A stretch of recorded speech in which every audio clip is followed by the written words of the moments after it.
Hello student, आप मेरे साथ जुड़े हैं हमारे YouTube channel front line accounting पर, जहां हम आपको क्लास 11th और क्लास 12th की फ्री बिल्कुल फ्री वीडियो प्रोवाइड करवा रहे हैं, जो आपको सीबीएसई और यूपी बोर्ड इन दोनों ही पैटर्न में होगी। साथ ही साथ दोनों लैंग्वेज में भी होगी, हिंदी मीडियम में भी और इंग्लिश मीडियम में भी। तो अकाउंटेंसी की इजी से इजी लैंग्वेज में और इजी से इजी वीडियो और बहुत ही प्यारी तरीके से मैं आपको समझाने के लिए आ रहा हूं बहुत जल्द। किस पर? फ्रंट लाइन अकाउंटिंग पर। तो मेरे साथ जुड़िए, हम पढ़ते हैं अपने टॉपिक की तरफ, आते हैं एक नए टॉपिक। तो हमारा जो इसका सेकंड पार्ट है, उसमें क्या है, क्वेश्चन नंबर 24 के सेकंड में, यानी कि जो चॉइस में क्वेश्चन होगा आपका एडमिशन के साथ जो क्वेश्चन है वो और में किस चीज का है? रिटायरमेंट का। यानी कि या तो आप एडमिशन का क्वेश्चन कीजिए जो अभी आपने पीछे सीखा, या फिर आप किस चीज का क्वेश्चन कीजिए? Retirement of A partners. ये क्वेश्चन भी कितने नंबर के लिए है आपका? 6 नंबर के लिए। 6 नंबर का क्वेश्चन आ रहा है। अब आपको चूज करना है कि दोनों में से क्वेश्चन क्वेश्चन करेंगे आप, एडमिशन का करना पसंद करेंगे या रिटायरमेंट का। रिटायरमेंट का क्वेश्चन भी बहुत आसान है। एडमिशन में तो 5 बातें आती हैं, और एडमिशन के अलावा रिटायरमेंट में तो कुल 4 ही बातें हैं। और सबसे पहले इसके अंदर बिल्कुल ऐसे इट इज, जैसे हमने पीछे बनाया revaluation, revaluation profit and loss as it is. Revaluation profit loss account बनता है। हम जब एडमिशन में थे तो हमने रिवैल्यूएशन अकाउंट 2 आदमियों में बांटा। यहाँ पर रिवैल्यूएशन अकाउंट 3 पार्टनर्स में बांटा जाता है, क्योंकि यहाँ पर पुराने वाले 3 पार्टनर्स होते हैं। देन इसके बाद सेकंड क्या बनता है? यहाँ पर कैपिटल अकाउंट। आप as it is capital account बनाते हैं, 3 आदमियों का कैपिटल अकाउंट होता है। Revaluation account as it is जैसे एडमिशन का था, आप पीछे वाली वीडियो में देख सकते हैं। मैं बताता हूँ कि चेंज जो है हमारा कैपिटल अकाउंट है। कैपिटल अकाउंट में थोड़ी सी क्या चेंज है, बस आपको ध्यान से ये पकड़ना है। फॉर्मेट पकड़िए, फॉर्मेट की बदौलत क्वेश्चन को देखिए और आसानी से आप कर लीजिए। आप सोच लीजिए 15 मिनट के अंदर क्वेश्चन आपके हाथ में होगा, बहुत प्यारे तरीके से। तो देखते हैं कैपिटल अकाउंट। कैपिटल अकाउंट में सबसे पहले पर्टिकुलर आपकी अ, ये साइड डेबिट की हो जाती है, और राइट हैंड वाली साइड जो आपकी किस चीज की हो जाती है? क्रेडिट की। आप जानते ही हैं। सबसे पहले पर्टिकुलर, पहले पार्टनर्स का नाम, जो भी पार्टनर्स का नाम होगा, एक्स वाई जेड है तो X Y Z, Ram Shyam है तो राम श्याम मोहन, लालू फालू कालू है तो वही। तो पहले ए बी और सी, फिर पर्टिकुलर ए बी सी। सबसे पहले जो होगा वो होगा बैलेंस बीट। बैलेंस बीट का मतलब है कैपिटल की अमाउंट। जो भी कैपिटल दे रखी होगी, हम ए की कैपिटल ए के कॉलम में लिख देंगे, बी की कैपिटल बी के कॉलम में लिख देंगे, और सी की कैपिटल सी के में। जी हाँ, यहाँ कैपिटल तीनों में लिखी जाएगी, क्योंकि बैलेंस शीट के अंदर तीनों की कैपिटल दे रखी होगी, तो आप तीनों की कैपिटल लिख देंगे। एडमिशन के अंदर 2 पार्टनर्स की कैपिटल होती थी, तो आप 2 की कैपिटल लिखते थे। यहाँ सभी बातें तीनों की लिखी जाएंगी।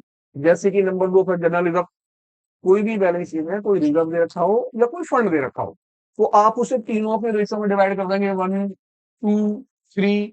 ए में भी, बी में भी और सी में भी। देन इसके बाद रिवोल्यूशन प्रॉफिट, जैसे उसका रिवोल्यूशन प्रॉफिट बनाया, एज इट इज इसका रिवोल्यूशन अकाउंट बनाएंगे। रिवोल्यूशन अकाउंट का प्रॉफिट भी आ सकता है और लॉस भी। आप उसे उनके तीनों के रेशियो में डिवाइड कर देंगे, जो उनके ओल्ड रेशियो होंगे। अगर भगवान करे वो निकल के आएगा प्रॉफिट, तो आप प्रॉफिट को कर देंगे ए में, बी में और सी में। और अगर सपोज कीजिए वो निकल के क्या आता है? लॉस, तो आप 2 में डिवाइड कर देंगे, ए में, बी में और सी में।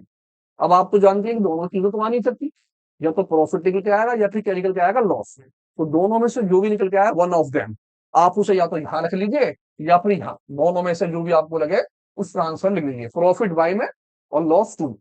और सबसे लास्ट में गुडविल। यहाँ क्वेश्चन के अंदर गुडविल वैल्यूड होती है। गुडविल वैल्यूड का मतलब हो गया कि तीनों पार्टनर्स की गुडविल इतने रुपए की है। अब सपोज कीजिए 3 पार्टनर्स है, ए बी और सी, और मेरा बी जो है उस आदमी की क्या हो जाता है? रिटायरमेंट। बी रिटायरमेंट हो गया। अब जब आदमी बी रिटायरमेंट हो जाएगा, तो गुडविल के पैसा बी का हिस्सा दिया जाएगा गुडविल का। तो सबसे पहले हम गुडविल के अंदर बी का शेयर निकाल लेते हैं, जो भी शेयर बी का रहा होगा, और उसे रिमेनिंग पार्टनर्स कौन कौन बचे? एक तो बचा ए और एक कौन बचा? सी। वो दोनों के दोनों पार्टनर्स इसे गुडविल का पैसा पे कर देते हैं। यानी कि सबसे पहले रिटायरमेंट वाले पार्टनर्स का शेयर निकलेगा। जो शेयर निकल के आएगा, उस शेयर को दोनों पार्टनर्स पे कर लेंगे। ध्यान ये रखना है कि गुडविल का पैसा क्रेडिट में तो लिखना ही लिखना है, डेबिट साइड में भी लिखा जाएगा। यही गुडविल का पैसा आप डेबिट में लिखेंगे बी के नाम से, किस किसने दिया, आप लिखेंगे ए ने कितने दिए और सी ने कितने दिए। यानी यही गुडविल की अमाउंट अपोजिट साइड भी आएगी। रिटायरमेंट वाले पार्टनर्स को छोड़ देंगे आप, उसके कॉलम में कुछ नहीं आएगा। इस तरह से दोनों साइड लिखी जाएगा। टोटल इसका कर देंगे हम बंद।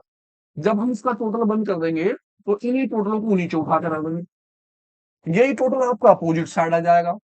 और सबसे पहले आप जो आदमी रिटायरमेंट हुआ होगा उसका हिसाब निकालेंगे। कौन रिटायरमेंट हुआ? बी। तो बी के पैसे को लिखेंगे एज ए लोन। इस अमाउंट से ऊपर वाली अमाउंट क्या कर देंगे? माइनस। अब लोन क्यों लिखेंगे? क्योंकि जो रिमेनिंग पार्टनर्स बचेंगे वो तो हो जाएंगे बैलेंस शीट के नाम से, क्योंकि जो बच रहा है उसका तो बैलेंस निकल कर आया। अब जो आदमी चला गया उसका पैसा हम एज ए लोन लेके चलेंगे। देन इसके बाद इस अमाउंट से इन दोनों को माइनस करने के बाद रिमेनिंग आंसर निकल के आएगा। और जो रिमेनिंग आंसर होगा उसे हम बोलेंगे बैलेंस सीडी।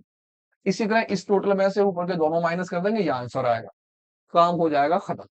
अब ये गुडविल समझने के लिए आप क्वेश्चन देखेंगे, वहां क्वेश्चन में बहुत अच्छी तरह गुडविल समझ में आ जाएगी। ध्यान आपको रखना कि चार बातें आनी है। नंबर एक, बैलेंस बीडी कैपिटल का पैसा। नंबर दो, जनरल रिजर्व या कोई भी फंड जो बैलेंस शीट में होगा। ये दोनों आइटम आपको बैलेंस शीट में मिलेंगे। नंबर तीन, रिवोल्यूशन अकाउंट, जैसा अभी पीछे बनाया था बिल्कुल as it is revolution account बनेगा। गुडविल का पैसा यहाँ पर बांटा जाएगा। गुडविल की अमाउंट दोनों साइड लिखी जाएगी, इस साइड भी यानी कि क्रेडिट साइड में भी और डेबिट साइड में भी, दोनों साइड। टोटल बंद कर देंगे। सबसे पहले रिटायरमेंट वाले का आंसर निकलेगा, देन उसके बाद रिमेनिंग पार्टनर्स के आंसर निकलेंगे। ये हमारा है लोन अकाउंट। अब लोन अकाउंट क्या है? लोन अकाउंट का मतलब है जो आदमी रिटायरमेंट हो गया उसकी अमाउंट किस अकाउंट में ट्रांसफर करनी है। जैसे मैंने यहां पर बताया कि बी रिटायरमेंट हुआ और बी का जो आंसर निकल के आया वो निकला मेरा कितना? ये माइनस वाला। तो आप इसी आंसर को उठा के यहां रख देंगे और इस साइड लिखेंगे क्रेडिट साइड में बाय बी कैपिटल, क्योंकि ये आंसर जो है कैपिटल अकाउंट से ट्रांसफर होकर आया। आप इसे यहां रख देंगे, यही आंसर आपका यहां आ जाएगा और इसे बोल देंगे आप टू बैलेंस सीडी। काम हो जाएगा खत्म। तो इसे समझने के लिए क्वेश्चन लेते हैं एक प्यारा सा, उस क्वेश्चन में ध्यान से समझिए और ज्यादा डिटेल में समझने के लिए इसकी वीडियो देखिए जो डिटेल में वीडियो है। फिलहाल एक क्वेश्चन केवल ये बताने के लिए कि आपके इस क्वेश्चन पर यानी 24 का क्वेश्चन नंबर पर रिटायरमेंट का क्वेश्चन आएगा जिसकी 75% से 80% तक बातें आप कवर कर लेंगे। यहाँ बहुत ईजी, 100% करने के लिए डिटेल में वीडियो देखिए। पढ़ता हूं अपना क्वेश्चन। क्वेश्चन नंबर 24 पर क्या था? ए बी और सी पार्टनर्स हैं। प्रॉफिट शेयरिंग रेशियो जो है कितने के? वो 3 के, 2 के और 1 के, यानी कि रेशियो है 3, रेशियो 2 और रेशियो 1। पार्टनर्स कौन है? ए बी सी, तीन पार्टनर्स हैं। मैंने सबसे पहले देखा बैलेंस शीट में कैपिटल। सबसे पहले आप देखिए कैपिटल है, तीनों की कैपिटल दे रखी है, यानी कैपिटल अकाउंट में सबसे पहले बैलेंस भी के लिए। फिर देखिए कोई रिजर्व वगैरह तो नहीं है, रिजर्व भी दे रखा है। अब रिजर्व को किस रेशियो में डिवाइड करेंगे? 3:1। सबसे पहले ये दोनों पॉइंट आपको मिल जाए तो टेंशन फ्री हुई। सबसे पहले कैपिटल लिखिए, कैपिटल के बाद जनरल रिजर्व को लिखिए, बाकी बातें फिर आगे पढ़ते हैं क्या क्या चीजें होंगी, आगे बढ़ जाते हैं। कहता बी जो है वो रिटायरमेंट हो गया। बी रिटायरमेंट हुआ, इसका मतलब हुआ कि मेरा यहां पर बी हो गया रिटायर। अब मेरा रिमेनिंग रेशियो है 3 का और 1 का। बी रिटायरमेंट है, ए बी सी तीन पार्टनर्स हैं। पॉइंट आते हैं। फर्स्ट पॉइंट पूरा पढ़ देता हूं। कहता B retire from the business on 1 April. It was agreed that the amount due to him will be treat as loan. उसका जो पैसा निकल के आएगा आप उसे क्या लिखेंगे? As a loan.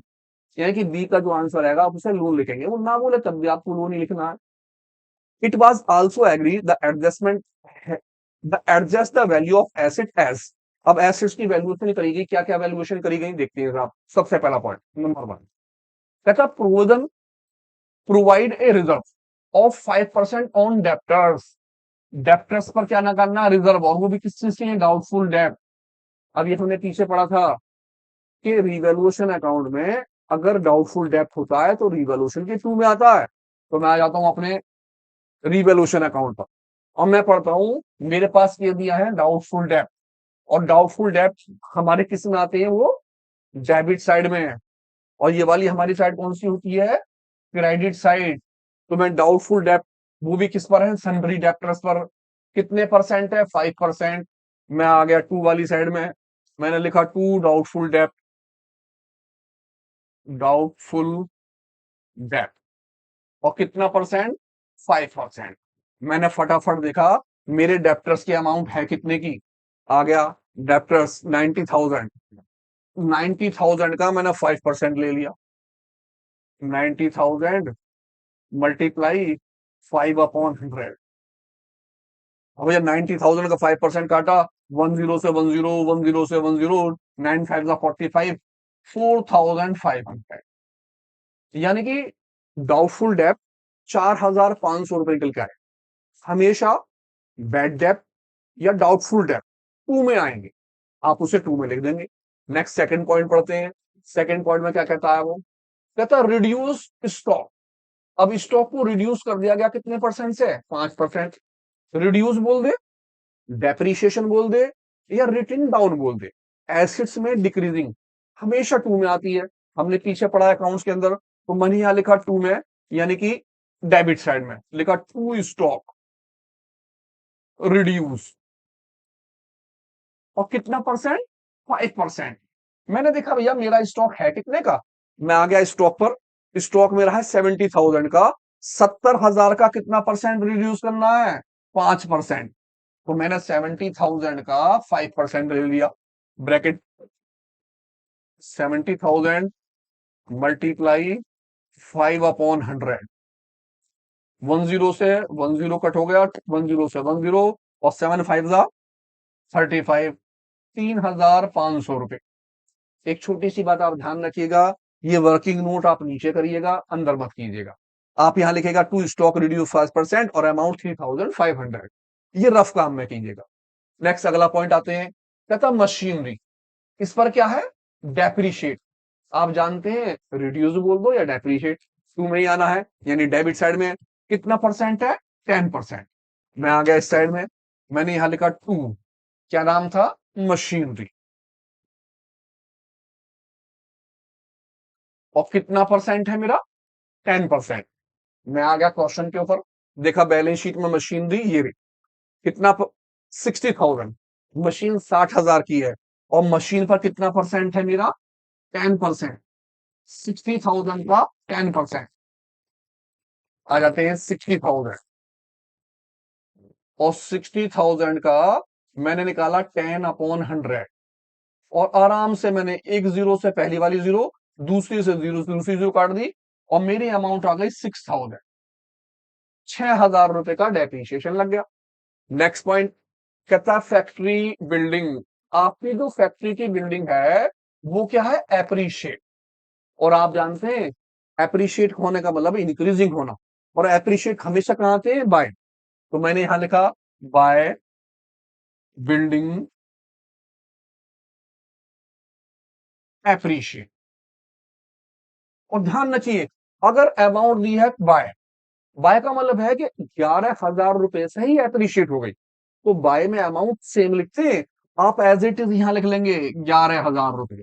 इसका मतलब हुआ कि बिल्डिंग 11,000 से बढ़ चुकी है, तो आपने 11,000 एज इट इज लिख डाले बिल्डिंग के पैसे। नेक्स्ट आ गए, अगला पॉइंट हमारा गुडविल का है। अब गुडविल का पैसा तो कैपिटल अकाउंट में आता है, इसका मतलब यहां तक की बात खत्म हो गई। रिवॉल्यूशन के सारे पॉइंट आ गए। गुडविल हमेशा कैपिटल अकाउंट में आएगी, रिवॉल्यूशन में कभी भी नहीं आती। तो हमारे रिवॉल्यूशन अकाउंट में एसेट्स में इंक्रीजिंग और डिक्रीजिंग, लाइबिलिटी में इंक्रीजिंग और डिक्रीजिंग आते हैं। मैं देख रहा हूं मेरा दोनों साइड का टोटल कौन सा ज्यादा है, इधर 4,000 और 3,000, ये हो गया 8 और 6, ये ज्यादा हो गया, तो मैंने इसी टोटल को नीचे रख दिया। मेरा टोटल हो गया जी 6 और 4 10 और 4 14, 14,000। दोबारा एक बार चल रहे हैं, 6 और 3 9 10 और 14, 14,000। 14,000 ही आपका अपोजिट साइड आ गया, और 14,000 से आपने 11,000 क्या कर दिया, माइनस। तो आपका जो आंसर निकल के आया वो कितना निकला, जी हाँ, 3,000 रुपए का। और इसे हम क्या बोलेंगे, लॉस। LOSS, loss.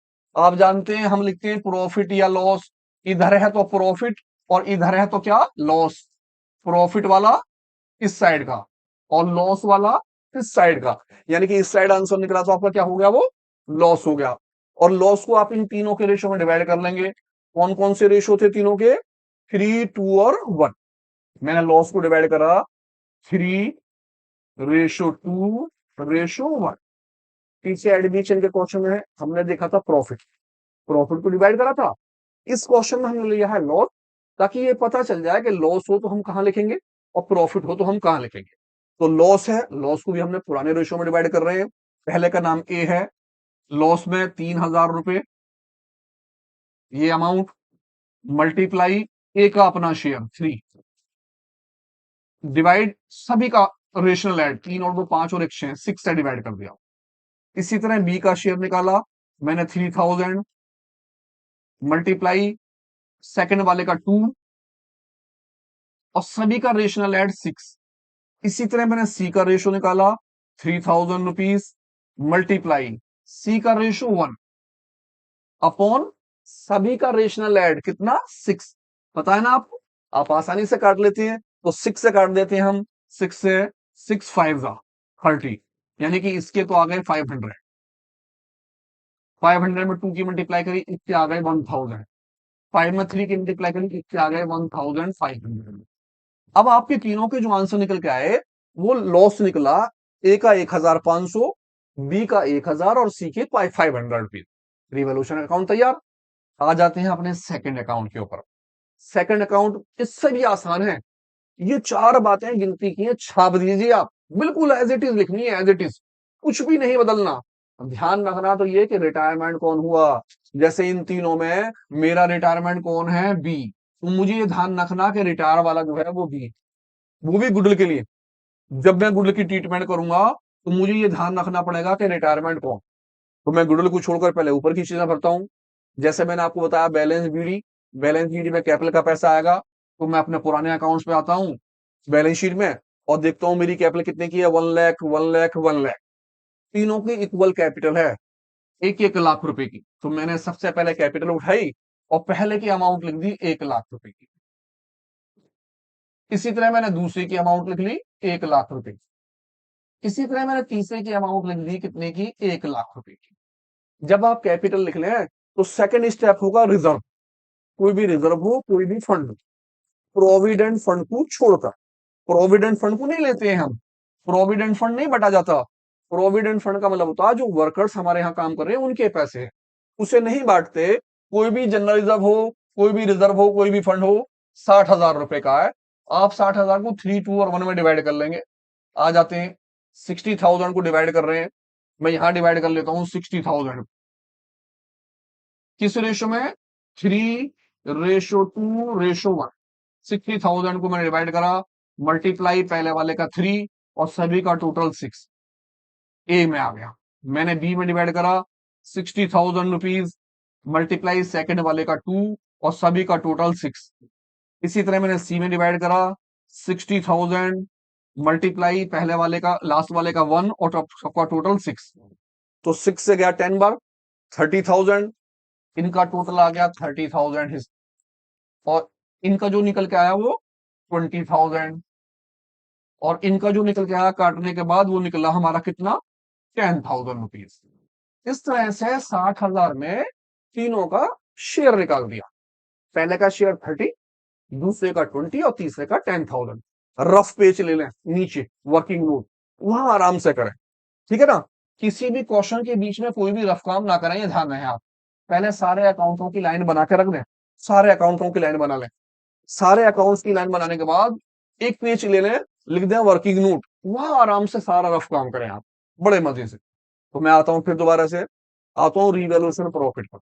तीसरा रिवैल्यूएशन प्रॉफिट होगा या फिर रिवैल्यूएशन क्या होगा, लॉस।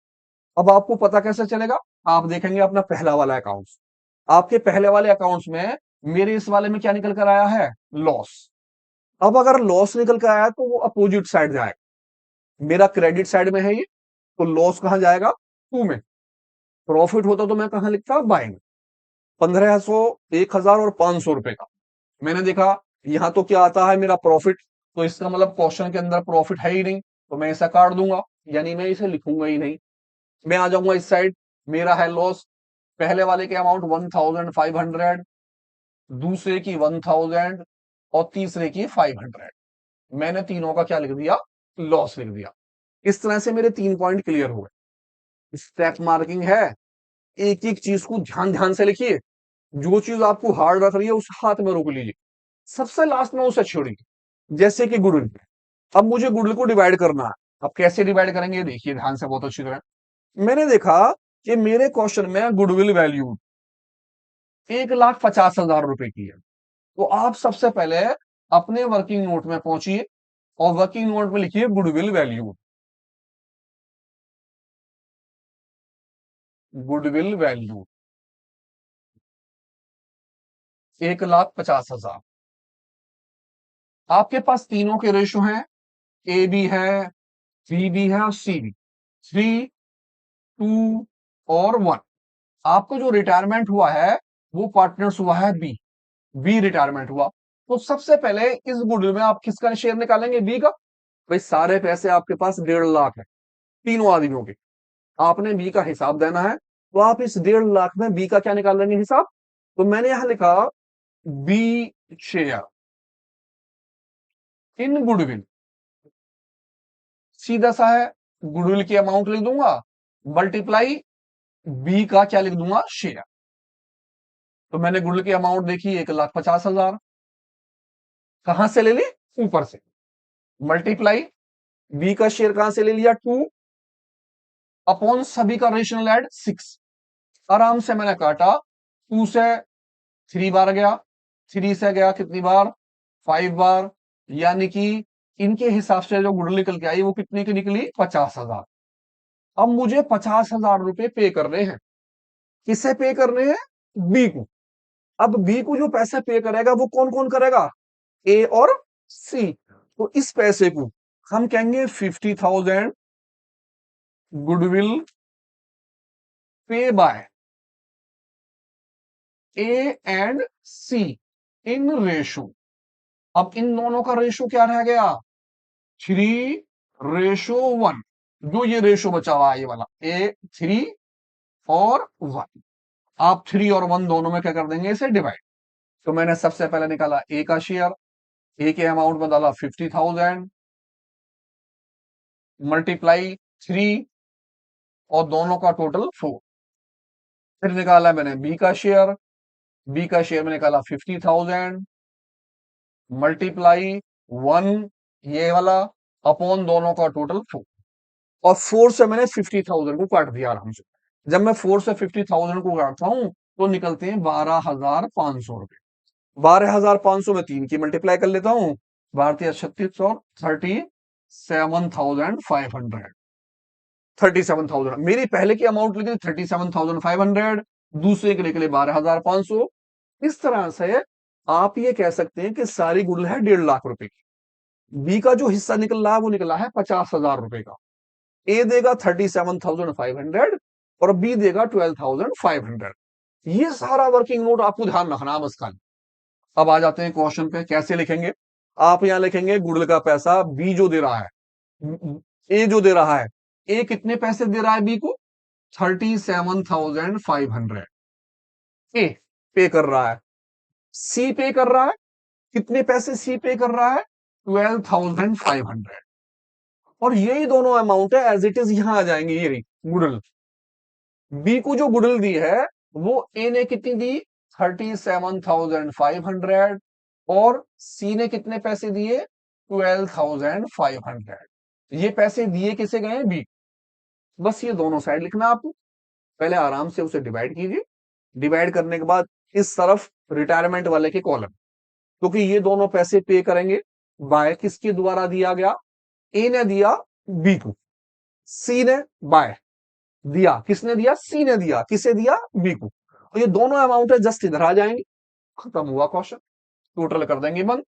आप सभी का टोटल नीचे लगाएंगे, 1,00,000 और 10,000 कितना टोटल हो गया? 1,10,000, 1,20,000 और 50,000, 1,70,000, 1,00,000 और 30,000, 1,30,000। इसी टोटल को आप अपोजिट साइड ले लेंगे। आपने यहां लिखा 1,30,000 रुपए, अमाउंट 1,70,000 रुपए और जस्ट अमाउंट लास्ट वाले की 1,10,000। और सबसे पहला आपका काम क्या होगा? जो आदमी रिटायरमेंट हुआ उसका हिसाब देना, और उसका हिसाब लिखेंगे बी के नाम से। बी लोन, जो आदमी चला जाता है उसे हम लोन के नाम से ट्रीट करते हैं, लिखेंगे बी लोन। अब 1,70,000 से 1,000 माइनस हो गए और इसका जो आंसर निकल गया 1,69,000 का आ गया। ये बाकी जो पार्टनर्स रह गए उनको हम बोलेंगे balance sheet, to balance sheet. 1,30,000 से इन दोनों को प्लस कर लेंगे। मैं माइनस करता हूं 1,30,000 में से माइनस कितनी अमाउंट 37 और 1 38 और 5 39,000 0 0 0 10 से 9 गया 1 12 में से गया हमारा 3 12 ये हो गया जी 9 91,000 इसका आंसर आया। इसी तरह से मैं दूसरे वाले का निकाल लूंगा। दूसरे वाले का कैसे निकालेंगे? इस 1,10,000 से दोनों को माइनस कर देंगे। तो मैंने लिखे 1,10,000 रुपए की अमाउंट माइनस 12,500 और 500 13,000 रुपए माइनस कर दूंगा 0 0 0 10 से 3 गया 7 और 10 से 1 गया 9। ठीक है जी, ये आ गया मेरा 97,000 रुपीज। इस तरह से आपने ये देखा कि भाई तीनों का हिसाब क्लियर हो गया। जो आदमी रिटायरमेंट हुआ उसका पैसा एज ए लोन, जो दोनों पार्टनर्स बचे उनका बैलेंस सीडी के नाम से, खत्म क्वेश्चन। इसी में छोटी सी एडजस्टमेंट आ जाती है, लेकिन आप ध्यान रखिए भी आप पहले 75% 80% चीज कवर कीजिए, यानी यहां तक की चीजें पहले अच्छी तरह से। और भैया अगर देखिए 100% नंबर लाने हैं तो डिटेल में पढ़ना पड़ेगा, एक क्वेश्चन से तो कुछ नहीं होने वाला ना। हाँ, इस एक क्वेश्चन से आप अच्छे से अच्छे नंबर ला सकते हैं। याद रखिए क्वेश्चन नंबर 24 ऑप्शन पर है क्वेश्चन। क्वेश्चन 6 नंबर का है, 2 अकाउंट्स है, 99% ये वाली चीजें आनी है, एक भी चीज इसमें से नहीं छूट रही है। यहां तक तो क्वेश्चन 100% है। इसी के बाद कोई सा एक पॉइंट बढ़ सकता है खाली, जो पॉइंट बढ़े आप उस पर होल्ड कीजिए, ध्यान से सोचिए और डिटेल में वीडियो देखिए, ध्यान से देखिए। अब मैं बढ़ता हूं आगे लोन अकाउंट पे। अगर बाय द वे वो आपसे लोन अकाउंट पूछे तो जो आपका आंसर निकल के आया किसका? रिटायरमेंट वाले का। जो रिटायरमेंट वाले का आंसर है उस आंसर को उठा के आप नीचे लिख लेंगे। और किस अकाउंट से आया? वो कैपिटल अकाउंट से। यहां लिखेंगे बाय बी कैपिटल, और बी की अमाउंट कितने की? 1,69,000 आप यहां लिख देंगे। इसी अमाउंट को उठाकर आप यहां लिख देंगे और लिख देंगे टू बैलेंस सीडी 1,69,000, और यही टोटल आपका बंद होकर खत्म हो गया 1,69,000। यही नीचे आया 1,60,000। कितना इजी क्वेश्चन, बहुत आसान। ध्यान से प्रैक्टिस कीजिए। एडमिशन का क्वेश्चन आप करना पसंद करेंगे या रिटायरमेंट का क्वेश्चन? तो मिलते हैं एक नई वीडियो के साथ। देखते रहिए फ्रंट लाइन अकाउंटिंग।